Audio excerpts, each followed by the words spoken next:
Good morning friends. आपण rotational dynamics chapter बघतोय. आज हे आपलं 5वं लेक्चर आहे या चॅप्टरवरचं. या चॅप्टरमध्ये आपण सुरुवातीला सर्क्युलर मोशन पाहिली, सर्क्युलर मोशनचे कॅरेक्टरिस्टिक्स पाहिले, त्याच्यानंतर त्याचे कायनेमॅटिक्स पाहिले, सर्क्युलर मोशन संदर्भात ॲप्लिकेशन्स पाहिले, vehicle along horizontal curved road, angle of banking, banking of roads, well of death, भरपूर कन्सेप्ट पाहिले आपण. आणि तिथून पुढे जाऊन आपण कोनिकल पेंड्युलम पाहिला, त्याचबरोबर व्हर्टिकल सर्क्युलर मोशन पाहिले. कालचा जो पॉईंट होता आपला तो व्हर्टिकल सर्क्युलर मोशनचा होता. सर्वांना त्याचे कन्सेप्ट लक्षात आले असतील. आता आज जे आपण बघणार आहे ते म्हणजे मोमेंट ऑफ इनर्शिया. कशाला म्हणतात मोमेंट ऑफ इनर्शिया, म्हणजे काय असतं मोमेंट ऑफ इनर्शिया? तर when the body is rotate, आता आपण आतापर्यंत जे सर्क्युलर मोशन मध्ये म्हणत होतो त्यामध्ये एक पार्टिकल सर्क्युलर मोशन परफॉर्म करत होता, एक पार्टिकल सर्कम्फरन्सच्या अराउंड फिरत होता. आता सिस्टीम ऑफ पार्टिकल्स असणार आहेत, म्हणजे कन्सिडर ए बॉडी. एक जर बॉडी घेतली तर त्यात नंबर ऑफ पार्टिकल्स आहेत. तर हे जे नंबर ऑफ पार्टिकल्स आहेत याच्या बरोबरचा जो मोमेंट ऑफ इनर्शिया आहे तो अॅनालॉगस असतो मासला. जसं आपण सर्क्युलर मोशनचं जर कायनेमॅटिकल इक्वेशन बघितली तर आपण काय केलं होतं, वेलॉसिटीला अँग्युलर वेलॉसिटी बरोबर रिप्लेस केलं, ॲक्सिलेशनला अँग्युलर ॲक्सिलेशन बरोबर रिप्लेस केलं. जर लिनियर वेलॉसिटीमध्ये तुम्ही फोर्स अप्लाय करत असाल तर अँग्युलर वेलॉसिटीमध्ये आपण टॉर्क अप्लाय करतो. म्हणजे ह्या ज्या कन्सेप्ट आहेत, लिनियर मोमेंटम, अँग्युलर मोमेंटम, हे सब अॅनालॉगस टू इच अदर आहे, म्हणजे एकामेकावर सारखंच आहे, एक सर्क्युलर लिनियर मोशनला आणि सर्क्युलर मोशनला.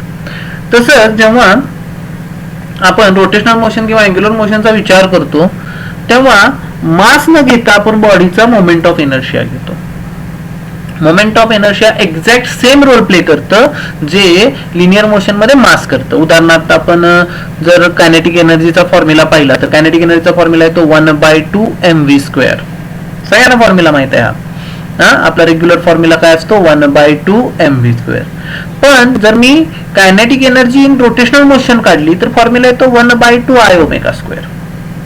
बघा, लिनियर मोशनला 1/2 mv² येतोय, तर कायनेटिक एनर्जी इन रोटेशनल मोशनला काय येतोय 1/2 I⍵². व्ही ची जागा ओमेगाने घेतली कारण की ही लिनियर वेलॉसिटी आहे, ही अँग्युलर वेलॉसिटी आहे, ही वेलॉसिटीच आहे, बरोबर आहे का? पण मासची जागा बघा आय ने घेतली. ओके, आय म्हणजे काय, मोमेंट ऑफ इनर्शिया.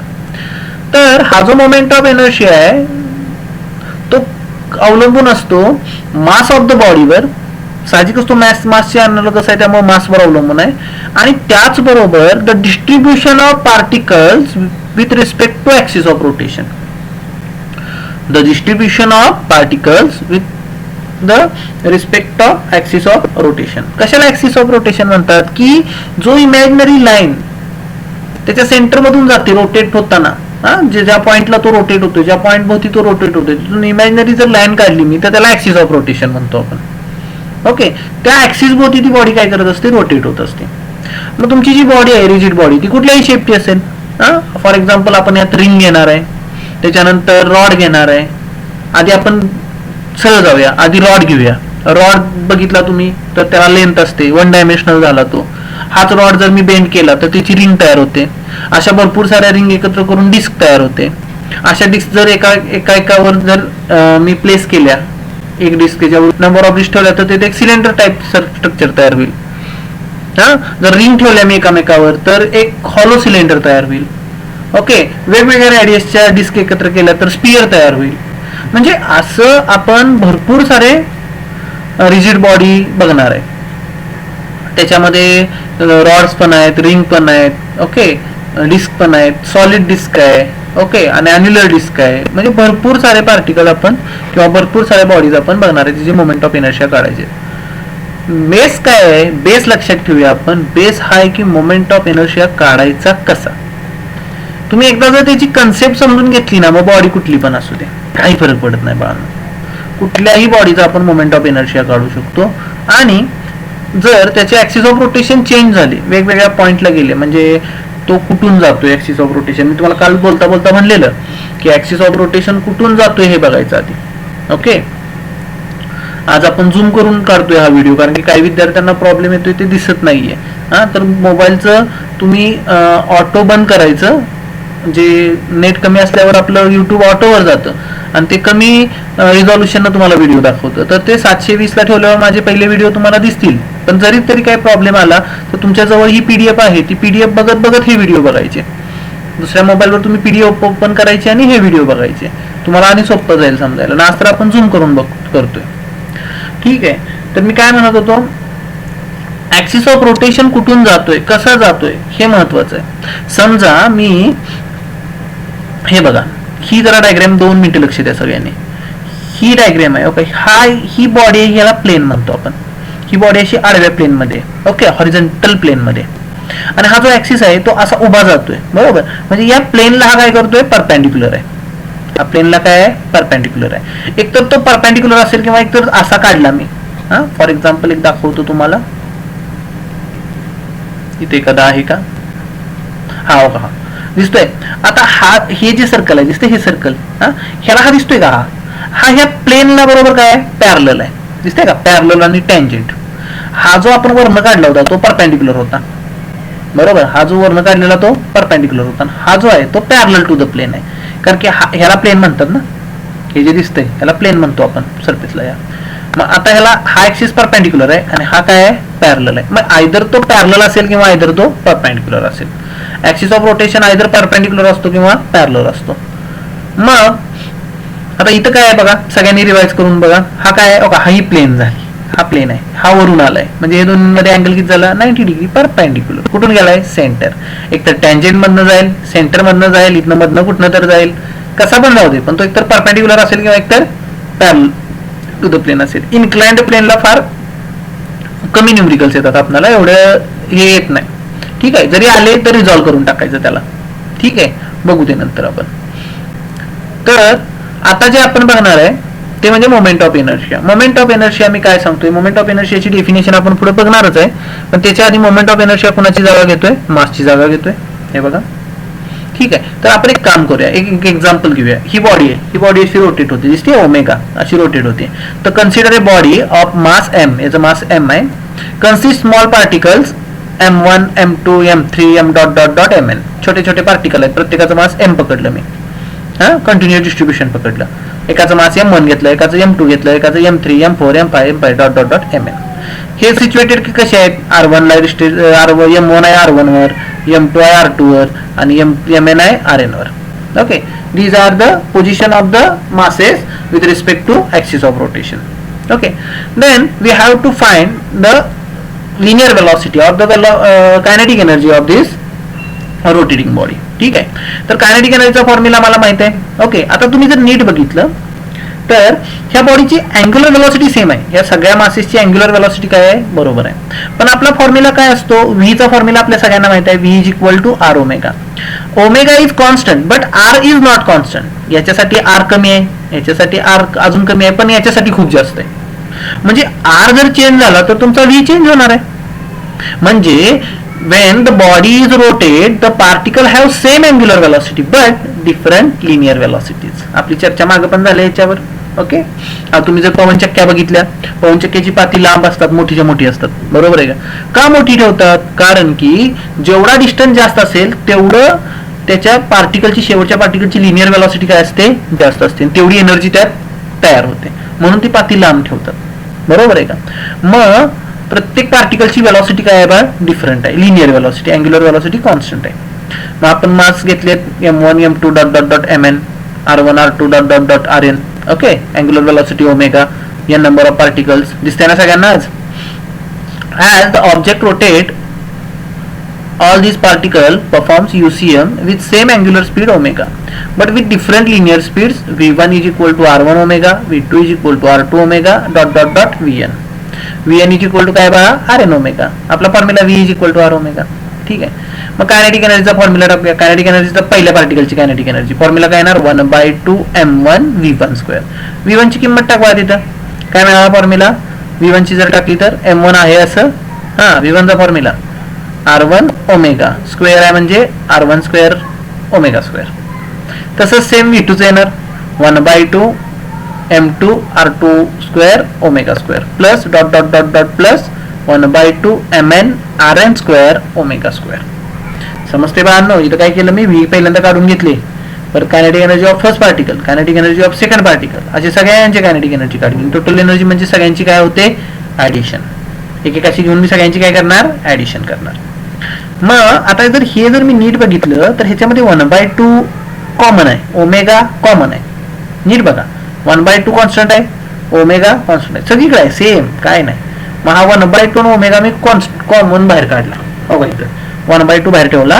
आत काय राहिलं, m1 r1 square plus m2 r2 square plus dot dot dot mn rn square. आणि बाहेर कोण टाकला, ओमेगा. हा पण ओमेगा पण निघाला ना सगळ्यातनं कॉमन बाहेर.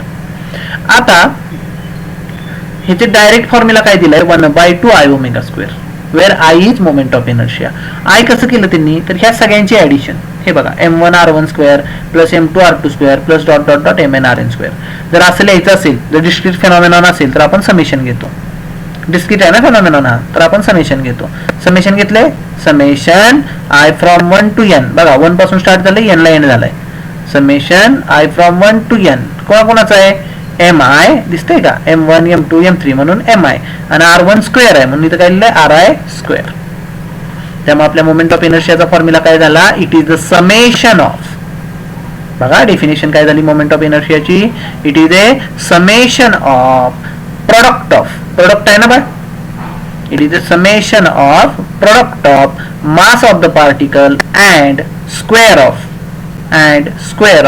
Distance of a particle from, R distance कुठून घेतलाय, ऍक्सिस ऑफ रोटेशन. बघा डेफिनेशन तयार झाली, सगळ्यांनी लिहून काढायची, मी बडबडता. ओके, सगळ्यांनी लिहायची. काय लिहायची definition, the moment of inertia is the sum of. बघा मी पुन्हा सांगतोय, काय म्हणायचं, सम ऑफ, लिहिताय, sum of product of mass of the particle and square of distance from axis of rotation. म्हणजे थोडक्यात M I R I square. जर सिंगल पार्टिकल असेल तर एकच घेणार, भरपूर सारखे म्हणून आपण समेशन घेतोय. हे कधी घेतो समेशन मी, डिस्क्रीट फेनॉमेनॉन असेल तर, आणि कंटिन्युअस फेनॉमेनॉन असेल तर डायरेक्ट काय घेणार मी, इंटिग्रेशन घेणार, कारण सगळ्यांचं मास सेम असतं, बरोबर, आणि आर आपण पकडून टाकायचा. ठीक आहे. मग बघा I is equal to something replace mass. बघा मासची जागा कोणी घेतली फॉर्म्युल्यात, आय ना. And velocity, angular velocity omega replace linear velocity in rotational motion. बरोबर. Thus I can be defined as to be moment rotational inertia or moment of inertia of a object about given axis. बरं का बाळांनो, सगळ्या ऍक्सिसला same असेल असं नाही. समजा जर मी इथं दुसरा ऍक्सिस काढला तर त्याच्या भोवती मोमेंट ऑफ इनर्शिया सेपरेट येणार. ठीक आहे, त्याच बॉडीचा ऍक्सिसवर अवलंबून आहे, कारण की त्या पार्टिकलच्या डिस्ट्रीब्युशनवर अवलंबून आहे ना बाळांनो तो. It is clear that the moment of inertia of a object depends on कशावर, इंडिव्हिज्युअल मासेस, प्रत्येक मासेसवर, and distribution of these masses about a given axis of rotation. For different axis it will be again depend upon the mass distribution around that axis and will be different if there is a no symmetry. Symmetry नसेल तर वेगवेगळा, symmetry असेल तर same असू शकतो, same पण असेल किंवा डिफरंट पण असेल. ठीक आहे. During this discussion, for simplicity, we assume the object to be consisting of finite number of particles. खूप सारे पार्टिकल्स आहेत पकडू आपण, बॉडीमध्ये काय आहेत, भरपूर सारे पार्टिकल्स आहेत. ठीक आहे. In practice, usually it is not so. For homogeneous rigid object of mathematically integrable mass distribution of moment of inertia. ह्याला काय म्हणतात, कंटिन्युअस डिस्ट्रीब्युशन. बाळांनो बघा, हे जे काढलं ना आपण आधी, ते डिस्क्रीट फेनॉमेनॉन काढलं, म्हणजे प्रत्येकाचं सेपरेट काढलं. मी तुम्हाला कायम एक उदाहरण सांगतो बघा. बघा, जर एका पोत्यामध्ये आपण आंबे घेतले, आता आंब्याचा सीझन आहे ना, आंबे घेऊया. ओके, तर एका पोत्यामध्ये आंबे घेतले, मला प्रत्येकाचा मास मोजायचा आहे. तर मी दोन प्रकारे मोजू शकतो बाळांनो. कसं मोजू शकतो, तर एकतर प्रत्येकाचं मास सेपरेट काढायचं, म्हणजे एका आंब्याचा एक आंबा बॅलन्सवर ठेवायचा, त्याचं मास नोट डाऊन करायचं, दुसरा आंबा ठेवायचा, त्याचं नोट डाऊन करायचं, आणि सगळ्यांची परत ऍडिशन करायची. याला डिस्क्रीट फेनॉमेनॉन म्हणतो मी. बरोबर आहे का, डिस्क्रीट फेनॉमेनॉन म्हणतो. इथं माझ्याकडे आंबा हा डिस्क्रीट कॅरेक्टर होतं, ज्याचं मी सेपरेटली मास मेजर करू शकत होतो. ठीक आहे. आता आपण एक दुसरा उद्योग करूया. एक तुम्हाला सेम मी हे देतो, बॅग देतो, ज्याच्यामध्ये काय पकडूया आपण, पावडर आहे. ठीक आहे. पावडरचं पार्टिकल आपल्याला सेपरेट करता येतो वगैरे नाही. मग त्यावेळी आपण काय करतो, डायरेक्ट त्या बॅगचं वजन करतो, बरोबर आहे. आणि काय म्हणतो की दिस इज द मास और वजन किंवा मास काय असेल ते पकडतो आपण त्याचं वेट. ऍक्च्युली मास वेट करतो ना आपण, पण मास काढायचं इथं आपल्याला. तर आपण त्याचं मास ते कंटिन्युअस फेनॉमेनॉन झालं बघा. मग यावेळी काय केलं जातं, एक छोटासा त्यातला मास घ्यायचा, छोटासा मास घ्यायचा आणि त्याचं इंटिग्रेशन करून टाकायचं नंबर ऑफ पार्टिकल्स बरोबर, बरोबर. ह्याला कंटिन्युअस फेनॉमेनॉन म्हणतात. मग मोमेंट ऑफ इनर्शिया इंटिग्रेशन कसा काढला जातो, सेम आहे बघा बघा. डीएम म्हणजे मास, आर म्हणजे काय distance from axis of rotation त्याचा स्क्वेअर, आणि मग समेशनच्या ऐवजी काय वापरले, इंटिग्रेशन. हे कंटिन्युअस फेनॉमेनॉनला वापरलं जातं. Okay. If integrable mass distribution is not known, it is not possible to obtain the moment of inertia theoretically, but it can be determined experimentally. मला experimentally तो काढता येतो. Okay. An object is called as uniform ring. आता रिंगचा काढायचा आहे moment of inertia, रिंगचा moment of inertia काढायचा आहे. तर रिंगचा मोमेंट ऑफ इनर्शिया काढण्यासाठी आता मी पहिली बॉडी रिंग घेतोय. ऍक्च्युली पहिला रॉड घ्यायचा असतो, पण आपली इथं रिंग दिली, ठीक आहे, आपण रिंग घेऊ. तर काही विद्यार्थ्यांना मी याचं डेरिव्हेशन दिले. ओके. तर आपण आज थोडंसं डेरिव्हेशनल पार्ट पण बघू आणि ह्याचा पार्ट पण बघू, ठीक आहे, थेरॉटिकल पार्ट. आता आपण थेरॉटिकल डायरेक्ट सुद्धा काढू शकतो बरं का, रिंगचं डायरेक्ट काढू शकतो. का, कारण हे बघा, ही रिंग आहे, रिंग तुम्हाला दिसते अशी. आता रिंग ही थिन रिंग आहे, 2 डायमेन्शनल आहे, बरोबर, ठीक आहे. याचे सगळे पार्टिकल किती अंतरावर आहेत, सेंटर पासून आर अंतरावर आहेत. सगळ्यांचं डिस्ट्रीब्युशन काय आहे बघ, आर डिस्टन्स वर आहे. कुठला बी पार्टिकल घेतो आर वरच येणार, बरोबर आहे. म्हणजे डिस्टन्स हे R1 R2 R3 काढण्यापेक्षा सगळ्याचा डिस्टन्स काय येणार, आरच येणार. आणि सगळे मासेसची ऍडिशन किती होणार रे बाळ, सगळ्या मासेसची ऍडिशन किती होणार, कॅपिटल एम. म्हणजे थोडक्यात तुझा फॉर्म्युला काय येणार, mr². बाकी इथला एक मास घेतला, इथला एक मास घेतला, इथला इथला इथला, असे सगळे हळूहळू मी मासेस घेतले आणि जर मी सगळ्यांच्या डिस्टन्सचा स्क्वेअर केला तर मला फॉर्म्युला काय मिळतोय, डिस्टन्स सेम आहे ना, कॉमन बाहेर येणार त्यातनं, बरोबर आहे. आणि सगळ्या मासची ऍडिशन म्हणजे कॅपिटल एम. म्हणजे काय फॉर्म्युला मिळाला मला, I = mr². हे एकदम शॉर्ट मध्ये झालं बाळांनो, एकदम शॉर्ट, ठीक आहे, एकदम म्हणजे एकदम शॉर्ट. पण हेच डेरिव्हेशन आपण वेगळ्या पद्धतीने पण काढू शकतो. म्हणजे प्रॉपर आपण त्याचा फॉर्म्युला काढून, त्याचं मास पर युनिट लेंथ काढून आपण पुढे डिस्कचं बघूया, आणि नंतर काय करू, आपण मासचं ह्याचं रिंगचं परत रिवाइज करू, ठीक आहे. मी डिस्कचं आधी तुम्हाला एक्सप्लेन करतो डेरिव्हेशन, आणि मग त्याच्यानुसार आपण रिंगचं परत एकदा डिस्कस करूया. रिंग इथं आपण डायरेक्ट काढली बघा, काय केले, I = mr². कसं काढलं, तर सगळे मासेस काय आहेत, सेम डिस्टन्सवर काय आहेत, प्लेस आहेत, आर डिस्टन्सवर. त्यामुळे r² कॉमन निघाला ह्यातनं, ह्या फॉर्म्युल्यातनं. ओके, काय येणार, समेशन mr². आर कॉन्स्टंट आहे त्यामुळे आर बाहेर आला. समेशन ऑफ m छोट्या छोट्या सगळ्या पार्टिकलची बेरीज म्हणजे डिस्कची बेरीज. मिळाला का फॉर्म्युला. इथे इंटिग्रेशन घेऊन करणार ना आपण, छोटासा पार्टिकल घेऊन. तर ते थोडंसं बाजूलाच ठेवूया आणि नवीन पॉइंट बघूया, तो म्हणजे moment of inertia of a disc. ही डेरिव्हेशन ज्या पद्धतीने सोडवलं ना बाळांनो, कंपल्सरी सगळी डेरिव्हेशन तशी सोडवायची. एक सॅम्पल दिलंय आपल्याला आहेत 5 बॉडी. आपल्याला रॉड आहे, रिंग आहे, डिस्क आहे, सिलेंडर आहे आणि स्पियर आहे. सगळे प्रॉब्लेम मला तशी सोडवता येतात आणि सुटतात, अजिबात घाबरून जायचं नाही त्याला, ठीक आहे. तर पहिला बघूया, disc is 2 dimensional circular object. साहजिकच. ओके, आता डिस्क मध्ये काय आहे, सगळे पार्टिकल इकडे असतात का, नाही, इथं पण आले असतात ते पार्टिकल, बरोबर आहे. आणि डिस्कला काहीतरी थिकनेस सुद्धा असते, जाडी सुद्धा असते काहीतरी, बरोबर. ओके, ही आहे तुमची डिस्क, दिसते सगळ्यांना डिस्क. ओके, आता मी काय केलं, ही डिस्कचा मोमेंट ऑफ इनर्शिया काढायचा आहे. डिस्क कशाने बनली रे, छोट्या छोट्या, जर मी कट केलं तर छोटी एक रिंगच तयार होणार ना. छोट्या छोट्या रिंगनी काय झाली, एक डिस्क तयार झाली. तर मी काय केलं, या डिस्कचा मोमेंट ऑफ इनर्शिया काढण्यासाठी कधीही मोमेंट ऑफ इनर्शिया करताना काय करायचं, त्याचा स्मॉल एलिमेंट घ्यायचा. याचा स्मॉल एलिमेंट काय येणार, रिंग. मी एक रिंग कन्सिडर केली. आधी एक डिस्क घेऊया जी या ऍक्सिस भोवती फिरते, ज्याची रेडियस कॅपिटल आर आहे. बाळांनो नीट ऐका, याची रेडियस किती आहे, कॅपिटल आर, ठीक आहे. आता ह्याची काढण्यासाठी मी काय केलं, एक छोटीशी एक्सपेरिमेंटल रिंग घेतली किंवा छोटासा एलिमेंट घेतला, हा, ज्याची थिकनेस आहे dr. थिकनेस किती आहे, dr. ही जी थिकनेस आहे ना ती dr आहे, आणि हा जो डिस्टन्स आहे याची रेडियस ती r आहे. सेंटर ऑफ मास पासून, बरोबर. आता ह्या रिंगचा आपण फॉर्म्युला शोधायचा आणि मग इंटिग्रेशन घ्यायचं आणि मला टोटल सापडेल. ओके, कसं स्टार्ट करायचं बघा. आधी एक छोटंसं उदाहरण जे काय काय माझ्या विद्यार्थ्यांना पाठ झालं असेल, मी दरवेळी बडबडतो. तर बघा, एक गोष्ट लक्षात ठेवायची,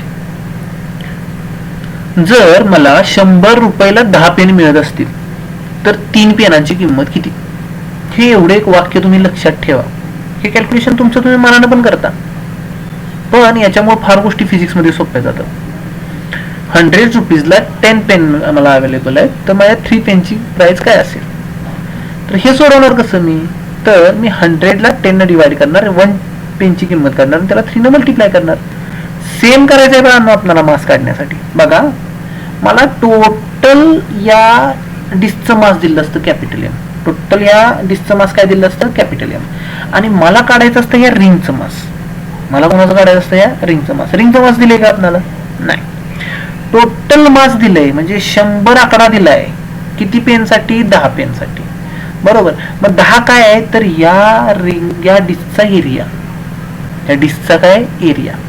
म्हणजे मी जसं 100ला 10 न डिवाइड केलं तसं मला काय करायला लागेल? या मासला या रिंग डिस्कच्या एरियानं डिवाइड करायला लागेल आणि त्याला काय करायचं? या रिंगच्या एरियानं मल्टिप्लाय करायचं. म्हणजे 3 न जसं मल्टिप्लाय केलं ना आपण, तसं ह्या रिंगच्या एरियानं मल्टिप्लाय करायचं. काम झालं आपलं. आपल्याला मास ऑफ द रिंग मिळून गेलं. कसं दाखवतो बघा. Mass per unit area of the component is same throughout. The ratio, त्याला सिग्मा नाव दिलंय, M upon A is equal to mass per unit area. Okay, mass per unit area करायला लागणार ना मला, एरिया सेम आहे त्यामुळं. मग काय फॉर्म्युला आला सिग्माचा? M upon pi R square, where R is the radius, mass is M is the mass. Okay, as it is uniform circular object, it can be considered to be consisting number of concentric rings. Rings आहेत त्यात भरपूर. Radius आहे, रिंगची radius कुठून वाढणार? 0 पासून वाढणार. Maximum किती पर्यंत असणार? r पर्यंत. म्हणजे मला लिमिट घेताना किती घ्यायचं? 0 to r. जर मी इंटिग्रेशन घेत असेल तर मी कसं घेणार? 0 to r घेणार. ओके, आता one such ring of mass dm is as shown by shaded portion. दाखवलं काही? ठीक आहे, तर त्याचं पहिलं मास काढूया. याचं मास काढण्यासाठी काय करायला लागेल? मला पहिला याचा एरिया काढावा लागेल. मला याचा तर एरिया माहित झालं, याचं तर मास पर एरिया माहित झालंय, त्याला ह्याच्या एरियानं मल्टिप्लाय करायचं आहे. तर रिंगचा एरिया काढूया. रिंगचा एरिया कसा काढतात? Circumference into thickness.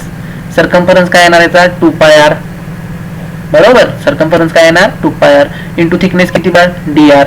म्हणजे फॉर्म्युला काय मिळाला? Area of the ring is 2 pi R into dr. आता हे सगळं वाचत बसत नाही मी, तर 2 pi R into dr. Therefore, sigma is equal to sigma, तिथला जो सिग्मा आहे तो काढायचा असेल तर ह्या रिंगचा मास dm upon 2 pi R dr.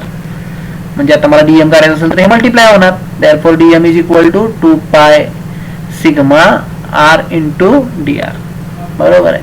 आता मला इथं सिग्माची किंमत मी टाकू शकतो, करू शकतो, काय विषय नाही. तर मी काय केलं? dm is equal to 2 pi sigma. Sigma म्हणजे आपला कोण आहे? तर mass per unit area r into dr. हे मला dm मिळालं. ठीक आहे. आता रिंगचा मोमेंट ऑफ इनर्शियाचा फॉर्म्युला मला माहित आहे, जो आपण आता वरती पाहिलाय. काय फॉर्म्युला असतो? I is equal to mr square. m किती आहे इथं? dm आहे, dm. आणि r काय आहे? रेडियस स्मॉल r आहे. म्हणजे याचा मोमेंट ऑफ इनर्शियाचा फॉर्म्युला काय येणार? dm into r square. समजते ना बाळांनो? गडबड नाही ना होत? बघा, याचा मोमेंट ऑफ इनर्शिया काय येणार? dm into r square. Clear? मग moment of inertia I of a disk can now be obtain by integration IR. मला हे IR काय केलं? हे छोटं मिळालं ना ह्या रिंगचं, याचं इंटिग्रेशन घ्यायचं. त्याचं लिमिट किती घेणार मी? कुठून स्टार्ट झालं हे रिंग? 0 पासून. एंड कुठे झाला? r पर्यंत. मग त्याचं इंटिग्रेशन घेणार मी. घेतलं का integration? Integrating IR from r is equal to 0 to IR is equal to capital R, बरोबर आहे. Therefore, I is equal to something. मग किंमत टाकली, ती टाकून इथं सोडवलं. इथं r स्क्वेअर आणि r काय झाला? r cube. आता इंटिग्रेशन कसं सोडवायचं आपल्या सगळ्यांना माहित आहे. d नंतर काय आहे? r. मग r वाला टर्म फक्त आत राहणार, बाकीच्या टर्म कुठे जाणार? बाहेर टाकणार आपण. टाका उचलून बाहेर त्यांना. 2 pi sigma integration of r cube into dr. आता r क्यूबचं इंटिग्रेशन काय? प्रसिद्ध नियम आपला x रेस टू n चा, x raise to n plus 1 upon n plus 1 म्हणजे r रेस टू किती? r raise to 4 upon 4. Okay, आता इथे डायरेक्ट लिहिले त्यांनी, ते ते हुशार आहेत, ते डायरेक्ट लिहितात. आपण काय करायचं, आपण ब्रॅकेटमध्ये लिहायचं पहिल्यांदा. कशात लिहायचं, ब्रॅकेटमध्ये. एकदा वरती आर लिहायचं, खाली 0 लिहायचा, बरोबर. एकदा आर वाली किंमत घालायची, एकदा अप्पर लिमिट घालायचं आणि एकदा लोअर लिमिट घालायचं आणि दोघांचं सबस्ट्रॅक्शन करायचं. तर लोअर लिमिट घातल्यावर काय, लोअर लिमिट तुमचं किती आहे, 0च आहे ना बघा. त्यामुळे मला लोअर लिमिट घालून काय मिळणार आहे का, 0च येणार. म्हणजे नुसतं अप्पर लिमिटचा आन्सर येणार. म्हणजे काय मिळालं, r⁴/4. मग मोठी आर घाला, बघा यांनी डायरेक्ट दिलं इथं r⁴/4. कळलं ना सगळ्यांना. इथे इंटिग्रेशन सोडवले. ठीक आहे. नाही कळलं तर मला सांगू, लगेच व्हिडिओच्या खाली कमेंट टाका की सर नाही समजला तो पॉईंट, अंडरलाईन करून मी लगेच त्याचं आन्सर वहीवर लिहून पाठवेन तुम्हाला. ठीक आहे. आता बघा 2π r⁴/4. क्लिअर. मग आता सिग्माची किंमत टाकूया. त्यात सिग्माची किंमत मग अशी आपण काढून ठेवल्या इथं, बघा इथं m πr². टाकली का किंमत इथं, m/πr². r² काय झाला, कॅन्सल. ह्या पायला पाय कॅन्सल, बरोबर. हे 2 आणि 2 आणि हे 4 म्हणजे 1/2 आलं. काय फॉर्म्युला मिळाला, 1/2 mr². म्हणजे काय, डिस्कचा फॉर्म्युला काय असतो, m/2 mr². कुठल्या ऍक्सिस भोवती, बघा ऍक्सिस कसं हे वाचायचं कसं सांगतो. The moment of inertia of a disc, इथं थांबायचं नाही. About an axis passing through its centre. Centre मधनं गेला ना, कुठून गेला, centre. And perpendicular to its plane. जर इकडून गेला असता तर टेंजेंटनी गेला असता, पॅरलल टू द प्लेन असता. पण आता तो कसा आहे, परपेंडिक्युलर टू द प्लेन आहे. तर आडवा गेला तर पॅरलल टू द प्लेन, उभा गेला तर परपेंडिक्युलर टू द प्लेन. आता हा उभा आहे म्हणजे काय, परपेंडिक्युलर टू द प्लेन. आणि कुठून गेलाय, सेंटर. म्हणजे म्हणताना कसं म्हणायचं, moment of inertia of a disc about an axis passing through its centre and perpendicular to its plane is given by formula 1/2 mr². हे सेम मी रिंग साठी पण करू शकतो बाळांनो. रिंग आता इथं ऑलरेडी रिंग आहेच बघा, ही दिसते. ही जी रेडियस आर आहे समजा, बघा मी किती सोप्यात करून देतो. ह्याचा एक छोटासा इलिमेंट म्हणजे एक छोटेस तुकडाच घेणार ना मी, ज्याची लेंथ dx आहे. लेंथ किती आहे, dx. ह्याला एरिया असतो का रिंगला, नाही. रिंगला काय करणार आपण, 1 डायमेन्शनल पकडणार, मग त्याची लेंथ काढणार. ह्याची लेंथ आहे dx, बरोबर. लेंथ dx आहे. मग याचं मास समजा कॅपिटल M दिले रिंगचं, तर मला पहिल्यांदा मास पर युनिट लेंथ करणार.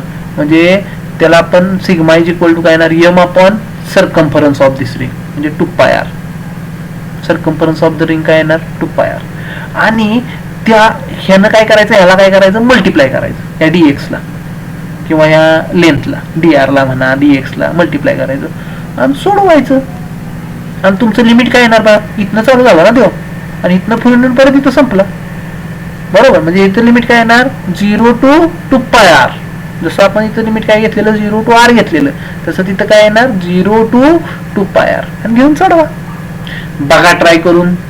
ना डायरेक्ट सुद्धा मी तुम्हाला कन्सेप्ट सांगितल्या इथं, ओके. पण इथं काय करायचं, इथं सर्कम्फरन्स घ्यायचा, म्हणजे मास पर युनिट एरिया नाही घ्यायचा, मास पर युनिट सर्कम्फरन्स घ्यायचा डिस्कचा. आणि इलिमेंट घेताना डिस्कचा काय येणार, एक छोटासा तुकडा येणार, तिची लेंथ घ्या वाटल्याला dx किंवा dr घ्या, म्हणजे तुम्हाला समजायला सोपं जाईल. लक्षात येते का, ट्राय करा, नक्की सुटेल. आणि त्याचा फॉर्म्युला mr² सापडेल तुम्हाला. अशा प्रकारे आपण आज 2 मोमेंट ऑफ इनर्शिया बघितले. एका बघितला रिंगचा आणि एक बघितला डिस्कचा. डिस्कचा कळला ना बाळांनो, सिग्मा घेतलं, मास पर युनिट एरिया घेतला आणि नंतर त्यानं मल्टिप्लाय केलं, बरोबर आहे का. याच्या रिंगच्या एरियाला मास काढलं, नंतर मास सापडल्यावर काय प्रॉब्लेम नाही, मग आपला फॉर्म्युला dmr². मग ती किंमत टाकली आणि त्याला इंटिग्रेशन घेतलं, खतम काम. आणि इक्वेशन काय मिळालं, 1/2 mr². खाली सगळ्यांचा चार्ट दिला आहे, असं नाही की गोळ्या मारल्यात हवेत. तर हे बघा सगळ्यांचा चार्ट दिला आहे, हो का. ही रिंग, त्याचा फॉर्म्युला काय, mr² काढलाय का. हा, अबाउट इज डायमीटर ते वेगळं, ते तुम्हाला 2 लॉ झाल्यानंतर मी एक्सप्लेन करेन. नंतर हे बघा डिस्क, डिस्क का गावली, युनिफॉर्म डिस्क और सॉलिड सिलेंडर. डिस्क किंवा सॉलिड सिलेंडर दोन्ही पण चालतंय, कारण की सेंटर असाच जाणार ना त्याच्या पण. त्याचा पण फॉर्म्युला काय असतो, 1/2 mr². इझी आहे बाळांनो फार, ओके. ठीक आहे. मग आज आपण बघितलं, आज जरा झूम करून आपण केले, मला कमेंट मध्ये टाका आता दिसतंय का सगळ्यांना. ठीक आहे, नक्की. ओके. आज बघितलं आपण moment of inertia. Moment of inertia कुणाशी अनालोगस असतो बाळांनो, मास बरोबर. कुणाशी असतो, मास सोबत, बरोबर. त्यासाठी आपण कायनेटिक एनर्जीचा फॉर्म्युला काढला रोटेशनलचा. कायनेटिक एनर्जी ऑफ रोटेशनल काय असते 1/2 I ओमेगा स्क्वेअर. लिहून ठेवा, kinetic energy rotational is 1/2 I omega square. आणि कायनेटिक एनर्जी ट्रान्सलेशनलचा फॉर्म्युला काय 1/2 mv स्क्वेअर. लक्षातच ठेवायचं. ठीक आहे. म्हणजे एम ची जागा आय घेतो, व्ही ची जागा ओमेगा घेतो. नंतर आपण डिस्कचं रिंगचं बघितलं आणि डिस्कचं डेरिव्हेशन जरा अजून एकदा वहीवर लिहून काढा. ठीक आहे. ओके, थांबूया माझ. Have a good day.